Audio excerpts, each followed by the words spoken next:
Hi, this is Nadine from Incafe, and we're going to look at how to maintain your equipment. Reason we do this, of course, in case something happens, you can help yourself, and better maintained equipment will give you, of course, a better product, a better tasting coffee. We'll start with the grinder, and we'll start with the top part. As you can see, the hopper does get quite oily in the inside, so what you guys need to do is once a week, ideally, wash it with just hot water and detergent. Give it a really good clean. Make sure it's really dry before placing it back on to the burr collar part. Inside your grinder, you have two textured grinding discs. They're called burrs, hence the name burr grinder. And these guys unfortunately get very caked up with some loose, fine grind. So you will need to brush them off on a regular basis. Ideally, if you could, once every month would be fantastic. You know, every so often would be really, really good. This again will maintain these for much longer, and it will stop from the burrs being overheating because they're actually spinning far more than they need to because they're all caked with some fine grind. And I will go through the process of how to clean them easy. Will take you probably about 10 minutes.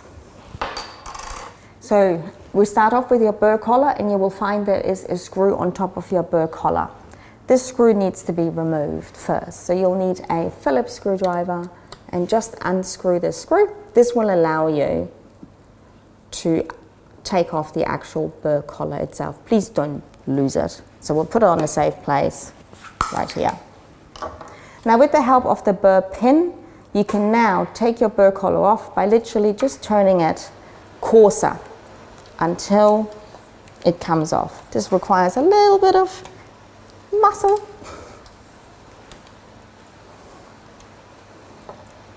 And it comes off. So this is your actual burr collar. Generally this doesn't really get that dirty, but the actual burrs themselves. So this is now your upper burr. And just to show you how caked up this is. So with the help of a brush, I now clean and brush off all this loose grind.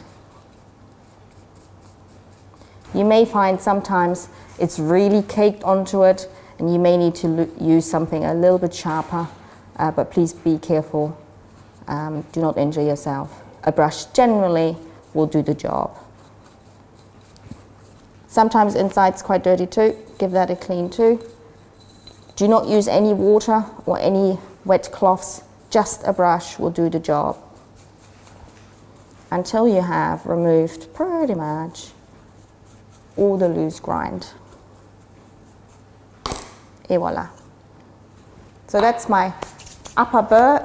If you have a look inside now, you can see there's some beans in there, and we have got quite a lot of ground here, and you can see there's 3 screws, or springs rather.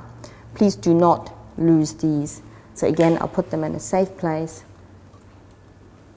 before I start cleaning everything out. Remove as much as you can with your hands, the easiest way, and make sure you do this while the grinder is, of course, switched off and taken off the mains power. With the brush, lean your grinder forward, and again, you're just brushing it through, pushing it through your chute where the loose grind usually comes through when you're grinding your coffee. And at the same time, it removes all the loose grind that's sitting on that lower burr, as you can see. If you have a vacuum cleaner handy, by all means, use a vacuum cleaner. Makes it a lot faster. Push it through until you can see it's quite clean inside and most of the ground has been removed. And that pretty much is it. So pretty clean burr compartment. Brush this out. And a little test that I do, please be careful when you do this, just with your finger, go against the actual sharp edges, and if you feel it wants to cut you, excellent. They are still sharp, so we can use them. Before reassembly, first thing, grab your 3 springs, place them back into their spots.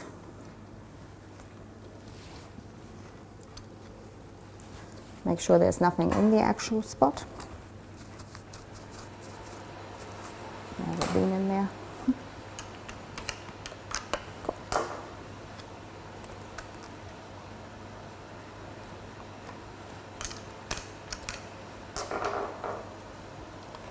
And then replace my upper burr on top with these little end bits on top where the springs are.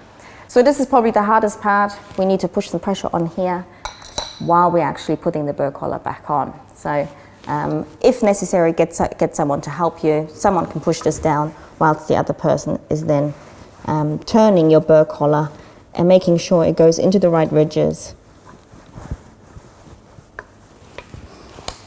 What you basically do, you are turning your burr collar as tight as you can, and once you feel this is the tightest part, you're literally just moving your burr collar back to where the setting was. So usually the manufacturer setting, which is this area here, often sits in line with that little triangle over here, your point of reference. And then we just empty this out, what's in here. Remember, don't lose that little screw. And this is just leave it out. And we brush this. You won't get everything out, it's impossible, but as much as you possibly can.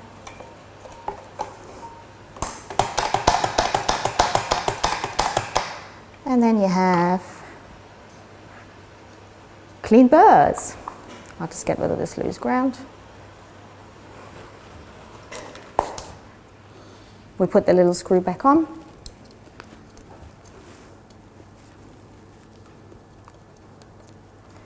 And then once that hopper's been cleaned, we'll of course place that back on there as well. And that is how to clean the burrs on your grinder. So we talked earlier about adjustment on the grinder. Some of you have an electronic grinder, so adjustment is slightly different. So again, we want to make sure we have the correct dose in our basket. 20 gram for us, might be 18 for you, but 20 gram generally is the rate as it goes at the moment. On the top of your grinder here, you can see your single shot button, your double shot button. So this is your dose, single dose, double dose, would be 10 gram, would be 20 gram. The way it is adjusted by grinding time to give you the correct amount of ground coffee. So let's just find out what this is sitting at right now. I have no idea. Easiest way, grab your portafilter. We'll put our portafilter on the scale. We'll take away the weight of that portafilter, put that on, and we push our double button. So this is the dose it's giving me at the moment. Let's weigh. 19.4. So to increase it just a small bit, very simply done. On your grinder now, you push the menu button. Just hold on to it for about 2 seconds until it starts to flash and you get these 4 lines.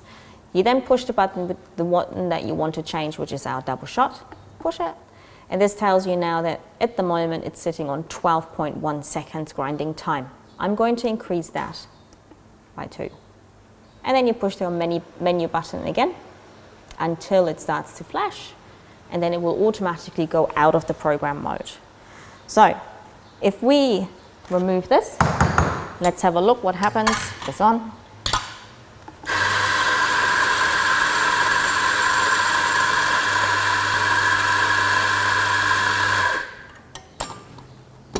Knock this down a bit.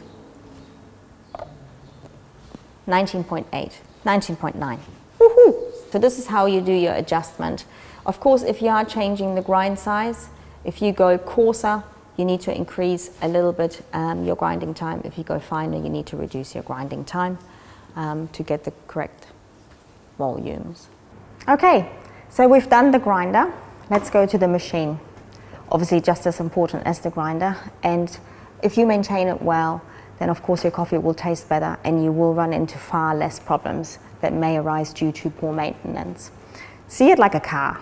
If your car gets its 10,000 kilometer service all the time, you change the filters, nothing major will happen. Same thing over here. So what we're going to do, we'll go through the chemical backwash and we'll also go through afterwards how to change seals and screens, which yes, you can actually do yourself when it comes to that point. So chemical backwash should happen every day. At the end of the day, of course, after service. it does pay off during service if you have a quiet time, quiet moment, to just rinse your screen and do a water backwash as well. So what do?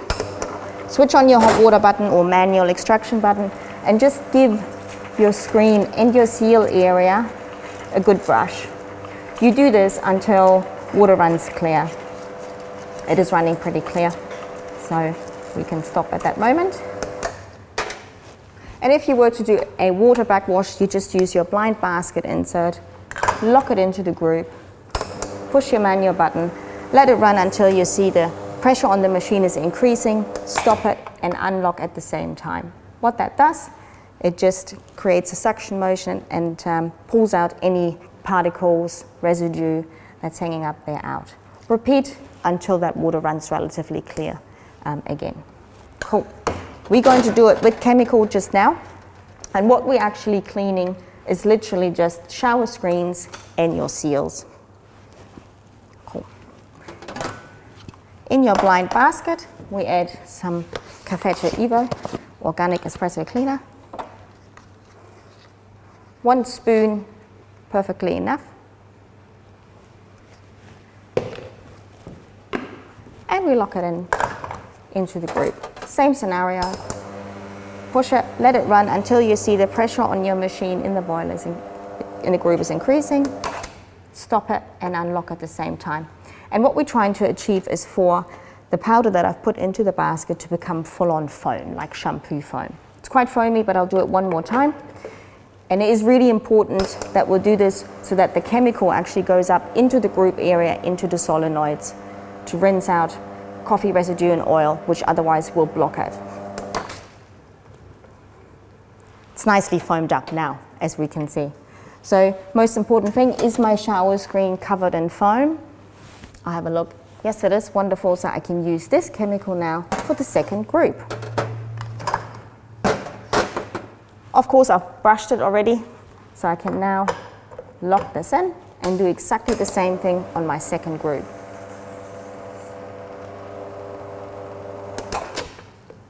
Unlock it. Check, is the shower screen covered in foam? If you feel it could do with some more, then do it one more time.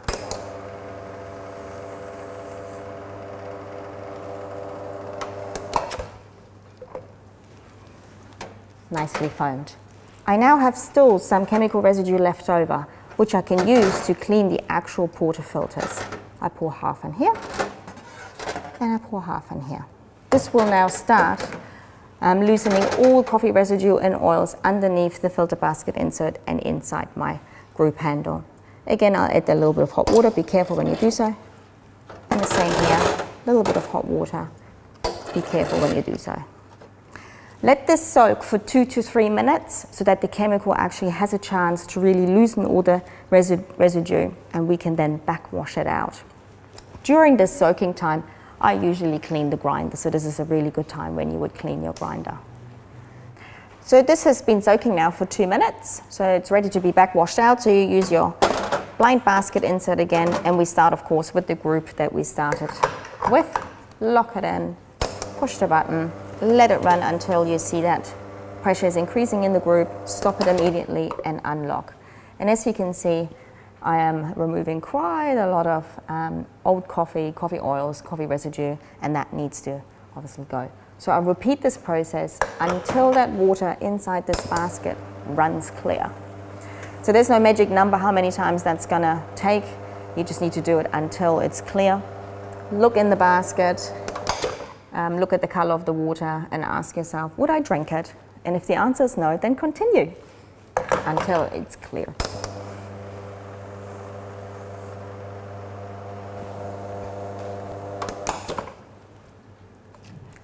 It is getting better, but there's still quite a bit of color in the water.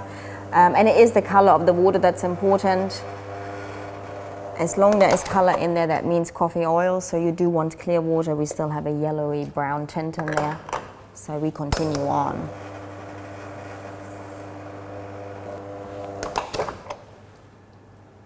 So would I drink it? Possibly. One more time.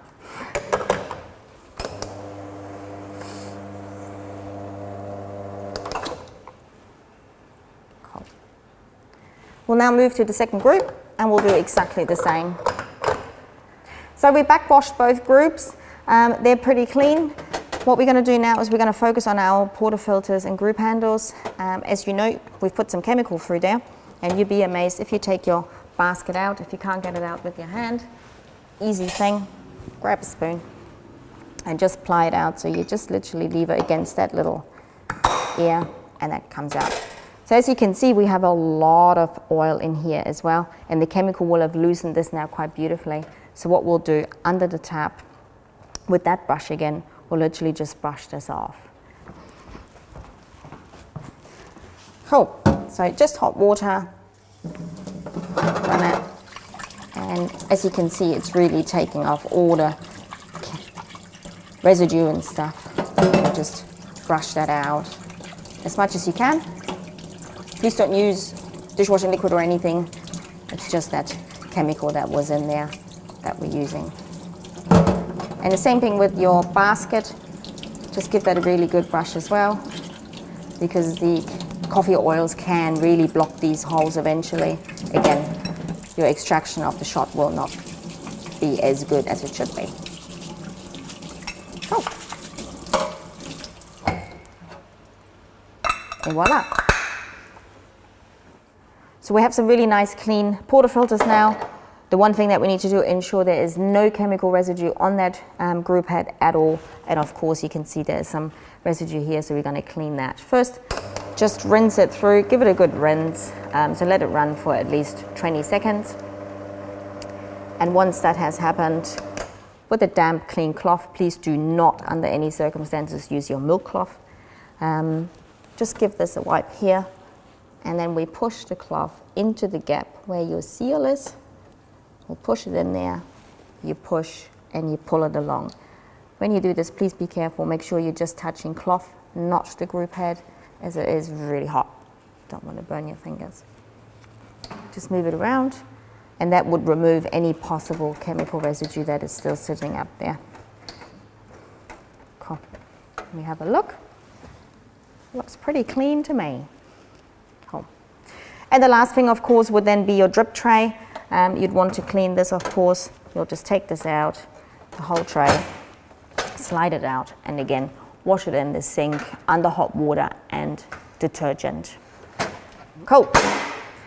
However, what I like to show you now is how to actually change your screens and your seals. In the event they do need changing, you can actually do this yourself, and these seals and screens are readily available from us, so you can purchase them. No problem at all. When you're changing your seals and screens, good thing to have, just have some sort of a container with hot water in it. In this, we're going to put, again, some espresso cleaner. This is when we're cleaning the shower head. Put that away. And some really handy tools to have. You can get these at Repco, $4, but they're fantastic tools to actually pry out the shower. So not the shower, but the shower head, but predominantly your group seal, which is a bit hard to get out. So let's get started. Unscrewing the shower screen first. Just place it, and then what we want to do is unscrew this screw. This screw should not be super tight. Yeah, it should be able to come loose relatively easy. If you're putting it too tight, you're quite often bending the actual shower screen, which is not a good thing to do. So eventually it comes loose. So that's your shower. This is your shower head. So be careful, that does sometimes follow rather quickly afterwards. And it does get really dirty. This part we don't change, this part we need to clean. So this is what goes into the solution in here, and we just let it sit in there while we are removing now your group head seal. So basically we're removing this, and we'll replace it with that new one. So for that, I'm going to use one of those hooks. I usually use the one that's sort of on a bent angle, and that allows you to hook in there quite easily. Literally push it in, and then make sure you get a good grip. And once you have a good grip, what you're trying to do is pulling the seal out. And there it is.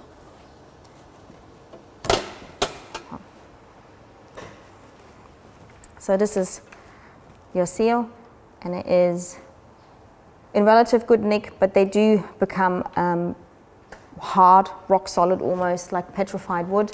I've got some examples here which have come out of machines. They won't do anything for you. They won't seal the portafilter anymore at all. Now, to maintain your seals, once you have actually changed them, is by having your portafilters when the machine is on and when you're not there at all times. These are rubber. Rubber in extreme heat, which this group head is, will literally just dry out, become porous, brittly, and wears out immediately. So in order to maintain your seals, please have your group handles locked into the group at all times, even if you don't use the machine. They must be in there so that they stay moist and they stay soft. Yeah? If you do this, you'll be amazed how long your seals are actually gonna last. So now we need to put the seal back in, new seal. Yeah? Riding on the top. So all you're going to do is push it in there. And again with the flat screwdriver, but put a cloth over it so you don't want a sharp edge. You're just pushing it into the actual areas where it needs to go. Cool. A really good thing to do now is grab your one of the portafilters, take any of the basket inserts out, so it's just the naked portafilter itself, lock it in, and then tighten your seal, because you will find that it is really fat still, really, really soft, and it will be otherwise a bit too difficult to lock your portafilter with filter basket in. And just tighten it. And once you feel your portafilter goes to about, I don't know, what's that, 5 o'clock, 4 o'clock even, then you can put a basket inside and it should allow you to lock tight now as well. Done. So your seal is in. What we need to do now is put our shower screen back in, or shower head rather, which we have had soaking in the solution and we've cleaned, so it's pretty clean. This is a new, clean, nice screen. Yeah, so this is the old one. We'll change that now. This sits beautifully here, and then we'll put the screw in through the center point and we'll place it right up there and just screw it back in place. There you go. And don't over tighten it, as I had previously said. It will only bend the screen, you don't want that, and make it really difficult to unscrew it when you actually want to take it off again. There you go. A nice clean shower with a new seal.